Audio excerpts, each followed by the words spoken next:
Hi friends, నా పేరు Ramana Goud Gorsula, senior GK and current affairs faculty. ఈ వీడియోలో మనం జాతీయ గ్రామీణ ఉపాధి హామీ పథకానికి సంబంధించిన కీలకమైన విషయాలపైన చర్చించుకుందాం.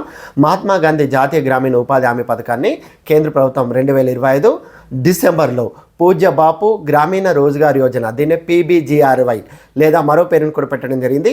Viksit Bharat guarantee for Rozgar and Ajeeva commission Gramin, దీన్ని మనం VBG రామ్జీగా కూడా పిలుస్తాము. సో అలాగే వర్కింగ్ డేస్ను 100 డేస్ నుంచి 125 డేస్కు పెంచడం జరిగింది.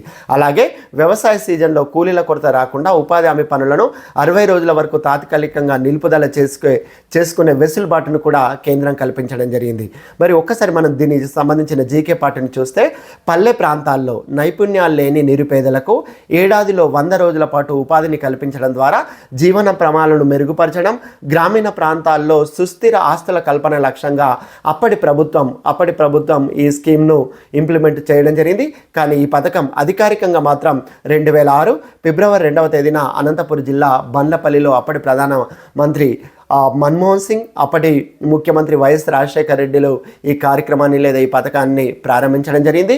మొదట ఈ పథకం జాతీయ గ్రామీణ ఉపాధి హామీ పథకంగా ఉండే, అంటే national rural employment guarantee scheme ఉండే. దాని తర్వాత 2009 అక్టోబర్ 2 నుండి దీన్ని మహాత్మా గాంధీ జాతీయ గ్రామీణ ఉపాధి హామీ పథకంగా మార్చడం జరిగింది. సో మరిన్ని వీడియోస్ కోసం మా యూట్యూబ్ ఛానల్ను సబ్స్క్రైబ్ చేసుకోవాల్సిందిగా కోరుతున్నాం. So all the best.